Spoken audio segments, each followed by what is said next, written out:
Hey everybody, and welcome back to Just a Mental Note. Today I'm going to be taking you along with me as I go to all of my appointments for the week. Now, I do all of my appointments on Fridays because currently I'm not driving and my husband has to drive me. So he takes off one day a week. Well, not really. He brings his laptop and his phone and everything with him. So he normally works while I'm in my appointments, but he's off on Fridays so that he can take me to my appointments. But that just means that Fridays are long days. In this video, we're going to be going through 3 separate appointments. First, physical therapy, then I had to go get an MRI with contrast in my left hip, and then I had to go to trauma therapy. I did film some clips, so I will be able to put them in. Obviously, I was not allowed to film a lot in the doctor's offices, in the hospital, those sorts of things. But I got little clips and I will put them in. It is very common for people with chronic illnesses to have multiple doctor's appointments just all the time. We always have doctor's appointments. We have so many doctors we need to see. I currently have a primary care doctor, but I also have a therapist. I have an orthopedic doctor. I have a nurse practitioner who does my psychological meds. I have lots of doctors. I need to go see a geneticist. I need to see a neurologist. I need to go to the dentist and the eye doctor. There's just so many doctors, so many appointments, so much to do. And I thought that maybe it would be interesting for you guys to come along with me.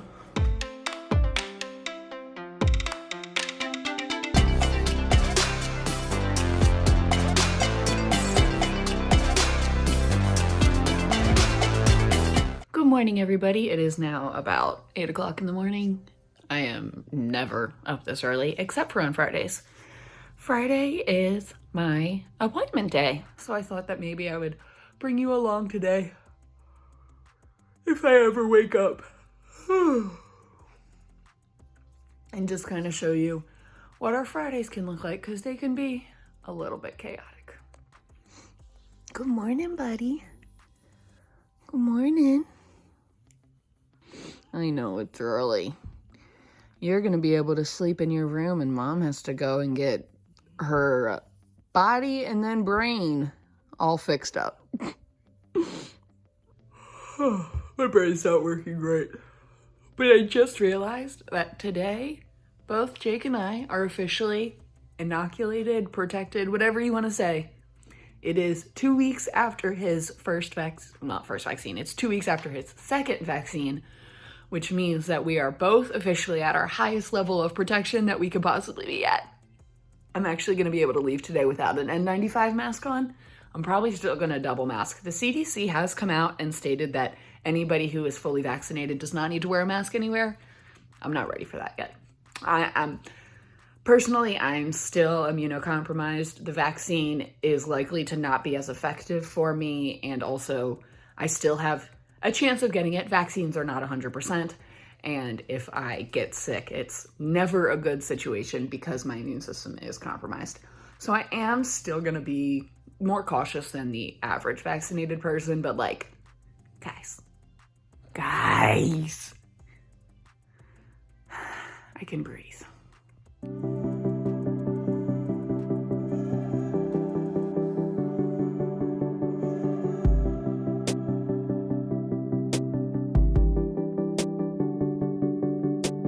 And we are officially at our first appointment. Time to go get physical therapied.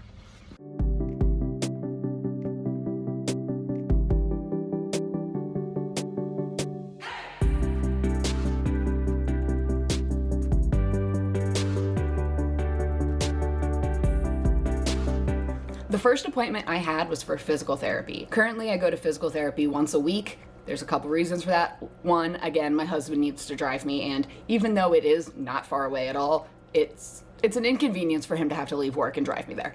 And 2, it's money.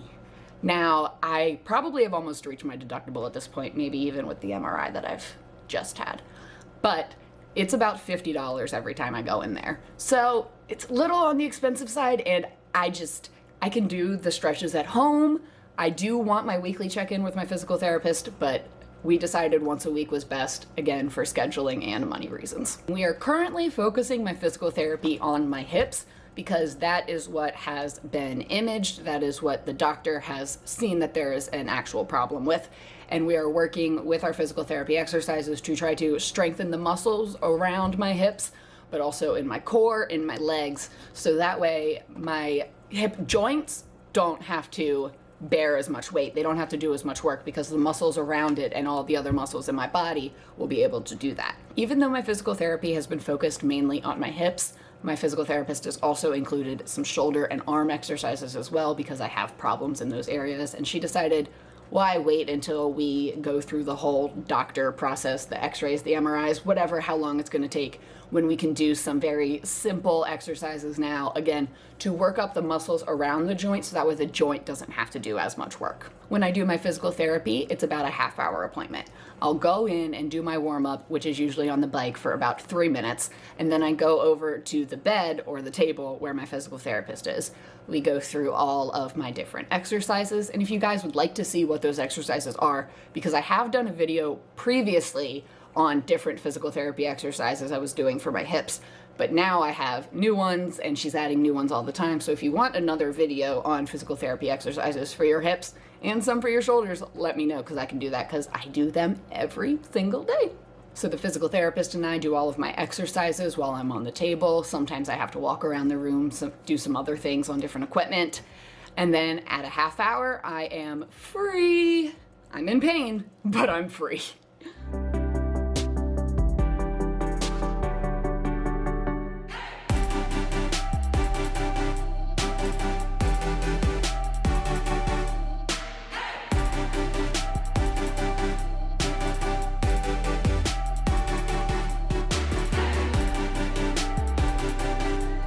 We're officially here, we're waiting. It is 9:53. I don't even know if you can see it, but it's 9:53. We are at the hospital. This is where I will be getting my MRI and an injection in my hip. I also got this lovely Krispy Kreme icing all over my pants. So hopefully nobody looks at me too funky.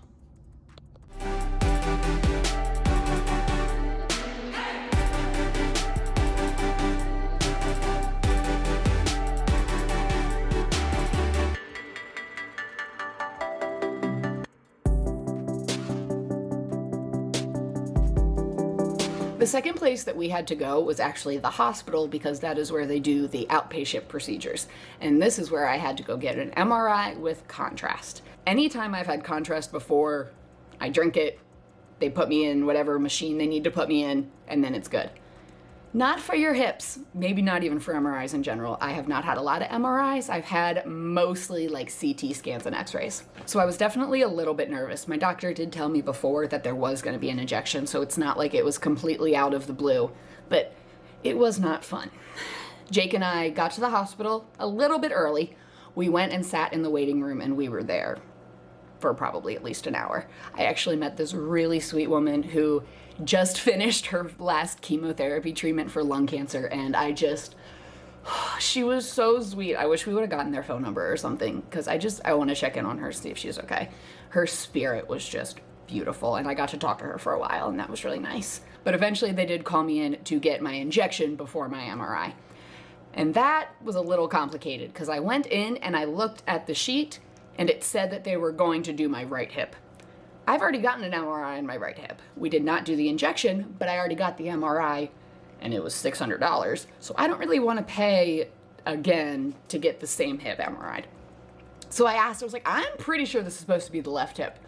They're like, okay, let me see. So I sat there again for 20 minutes, 30 minutes while they figured it all out. It was supposed to be the left hip. We figured out the paperwork. Then I had to pull down my pants and my underwear, because where he had to inject me was not visible with my underwear on. However, they did give me everything to cover up, and there were 2 other women who were in the room, so that made me feel comfortable. She gave me a specific towel so I could cover up the girl, as she said. And then the guy came in to do the injection, or I guess injections, because he had to do a couple of them. First, he had to do lidocaine, and he did that a few times. He did lidocaine on like the upper layer, and then went further, and then went further. So I believe he did 3 different lidocaine stabs. I'm not entirely sure. And then he put in the contrast. It was not comfortable. It was not comfortable. It was not as bad as getting my steroids in my hips. So I could handle that, but I also had the lidocaine beforehand, so that probably helped a lot. If you've never had an injection into a joint before, it's very uncomfortable. It feels like they're filling the joint up when it's not supposed to be filled up. Like, it's very strange feeling, but I was uncomfortable. I wasn't in pain. So I was okay. They did the injection. Everything went fine. The guy went away. And then the two women, the two radiology techs, helped me clean up. And then I was sent on my way to the MRI. Now, there is one thing about this hospital. Where I came in and where they do the outpatient procedures, two opposite sides. So I had to go the entire way. I did have my wheelchair, but I didn't have anybody pushing me. I could have asked. I should have asked. Jake told me I should have asked because he wasn't with me at this time. He was sitting in the waiting room when I went in to get the injection, but by the time I got out, I guess he was in the bathroom. So I had to go down to the MRI place by myself, and I didn't feel comfortable asking for help because I never do. So I wheeled my way across that entire hospital. And my arms hurt so bad afterwards. So bad. Anyways, I rolled over to the MRI place, and I did get a little bit anxious, I'm not gonna lie about that, because the guy who was doing my MRI had the same name as my abusive ex-boyfriend. However, the MRI guy was so nice, so sweet, so reassuring, immediately told me that he had been double vaccinated, so I was safe around him. Masks are still required in all the medical facilities that I go to, so the physical therapy office and the hospital, obviously I had to have my mask on. But he did tell me that I could take my mask off if I wanted to while in the MRI because, one, I'd be the only person in the room, and two, we were both vaccinated. He just didn't want me to feel claustrophobic because with an MRI, it's the tube. It's a tube, and you go in. And depending on what part of the body they're MRIing, depends on how far you go in. They were MRIing my left hip, and I had to go in enough so they could see it. My head was like right at the end of the thing. Like the hole was right here. Hole for the tube, and then my head was like right here. So I could see out, but I was basically totally in. If I was totally in, I'd probably have a panic attack. But because I could see out, that definitely helped. And I was also exhausted because physical therapy starts at 8:30 in the morning. So like, I was tired. I basically just took a nap. That took about 20 minutes of me laying there. Nothing exciting. And then we got up. I put my shoes back on because my shoes were magnetic and weren't going to help at all. They were just gonna screw up the machine. So we put my shoes back on and we started rolling back out till we finally met up with Jake, and then he took over pushing my wheelchair, and thank the Lord he did. Because even with how much physical work I had to do between physical therapy and just moving myself around in that hospital, I had to take at least 2 to 3 days after this day to rest and recover, because I was so physically exhausted. I have a follow-up appointment for that MRI coming up this week, and I'm hoping I don't need surgery. I do have to go see a geneticist before we really decide anything, because there is one condition that my specialist thinks I might have, and if I do have it, it'll complicate things with surgery. So we want to check out that diagnosis before we really decide what we want to do with surgery. However, my doctor, the specialist, really seems to be thinking that that's going to be what's going to happen, that I'm going to need surgery at least on my right hip. According to the x-rays that she has seen so far, my right hip is worse than my left hip.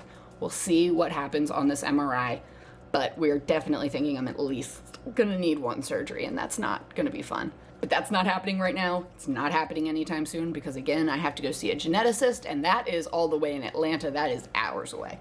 So it's going to take some time to get the referral to the geneticist, get in and get an appointment, and then also just make sure that appointment works with our schedule. It's a lot. When I find out more, you'll find out more.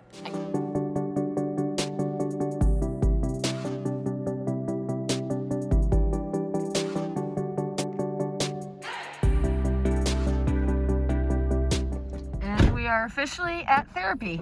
Jake's in the back grabbing my wheelchair. I have a few minutes. It's 12:56. Therapy's normally at 12, but today it's at 1 because I had to have my MRI. So now we just wait for my therapist to come out, and I get to, oh, that was a bug. I get to have my brain therapized, just like I had my physical therapized earlier. And now we wait outside because it is absolutely beautiful out today. I honestly, though, could not have worn a better shirt because I am in serious need of a cat nap. I almost fell asleep with the MRI. Therapist is coming. I'll see you guys soon. My therapist's office is upstairs. So she does this room downstairs for me, so that way I don't have to deal with stairs. She's just running upstairs real quick to grab her mask because, again, CDC said that they're okay with people not wearing masks, or once you're vaccinated, you don't need to wear a mask anymore. I'm not comfortable with that yet. So she just went to get her mask, and then we will be doing EMDR. But right after the MRI, we had to go as fast as we could to my therapy appointment. My therapist was great enough to schedule me a little later this day so I could get the whole MRI thing done. And we showed up probably with a minute or two to spare. I've talked about it a little bit before. I'm not gonna get all into it here. I probably will do a whole video on it. But to be completely honest, this whole process is really hard. It's rough and it's raw. And I'm not ready to be completely open about the process yet. I'm not ready for everything. I'm not ready to talk about all of it. I can talk about little bits at a time, but all of it's too much. I am currently going to a specialized therapist for a specific type of trauma therapy. That is called EMDR. So this is from EMDR.com. Eye movement desensitization and reprocessing is a psychotherapy treatment that was originally designed to alleviate the distress associated with traumatic memories. After successful treatment with EMDR therapy, affective distress, and by that they mean emotional distress. So affective distress is relieved, negative beliefs are reformulated, and psychological arousal is reduced. So essentially EMDR is trying to train the brain to not always be in this hyper-vigilant, hyper-focused, everything's out to get me all the time. It allows you to feel safe in your brain, in your body, in your environment. And that can be really hard for people who have dealt with trauma, especially trauma as they've grown up. I've shared on here a lot of the trauma, actually. I was gonna say a little bit, but it's more like a lot of the trauma that I have gone through. You can go back and look at my videos. I have videos about why I don't talk to my mom anymore, about my abusive ex-boyfriend, and just living with all of my different mental illnesses. And within those videos, you can hear all of the neglect, abuse, everything I dealt with growing up. And I still am affected by it every single day. So me and my therapist are working together so that I don't have triggers every day, so that I don't freak out at everything, so that I can feel safe. And I've never felt that way before. I really didn't think I was gonna cry. I've never felt that way before. So we've been starting this process, and it's a process. It takes a little bit of time. Depending on how much trauma you have, it may take a lot of time. We took weeks just doing my trauma timeline, which is where I tell her all about the traumatic events in my life. We've been working on getting to the actual processing part. We have been working towards working on these memories and rewiring the brain and all of those sorts of things, but we just hadn't gotten there yet. This appointment was the first time we actually started processing my trauma. We didn't go into a full processing, or at least that's what she told me. Full processing is a lot more in depth, but we did a process of restricted processing of one particular memory, and I don't even know how to describe that experience. Emotional, gut-wrenching, hopeful, enlightening. I can tell you that afterwards, I felt so much less helpless and so much more like I had actual agency. I can make decisions in my life. I can make choices for myself. And I have a lot more hope that things are gonna get better. Not only in this session did we have that restricted processing, but we also just kind of talked about the future. And I have had therapists before look at me and tell me that I am always going to live with anxiety. I am always going to live with depression. That it is about figuring out how to balance it, but it's not getting rid of it. And I agree with that to an extent, but I talked to my therapist now about it, and she looked at me and said, "That's the most untherapeutic thing I've ever heard. Nobody's supposed to tell you that. No, you're gonna get better. You'll be fine." And just that reassurance that, like, I'm not going to be stuck like this forever. Yes, I may deal with mental health issues forever. I get that. But, like, I won't be stuck like this. I struggle a lot. I have a lot of struggles, And even just getting out of bed some days, I can't do it. I'm really hoping that this process will help me feel more comfortable in my body, in my identity, help me feel safe, not only within myself, but with other people. I'm really hopeful.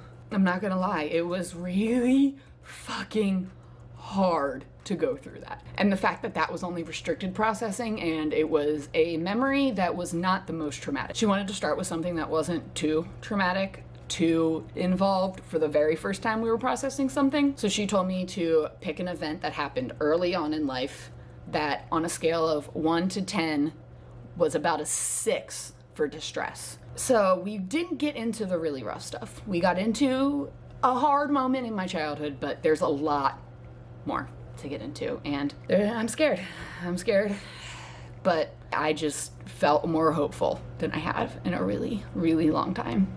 I want to say thank you guys so much for watching and coming along with me to all of my appointments. I know it's a lot, but that's the chronic illness life for you, I guess. This is the part where I tell you, if you haven't already, to smash that like button for me, click subscribe, and ring the notification bell so that way you'll always know when a new video has been posted. If you guys are interested in seeing more of my appointments, I can always do this. Every single Friday I have appointments, so let me know if you'd like to see more. But if not, let me know what else you'd like to see down in the comments below. Thank you again for watching. I love you all so much. I'll see you next week.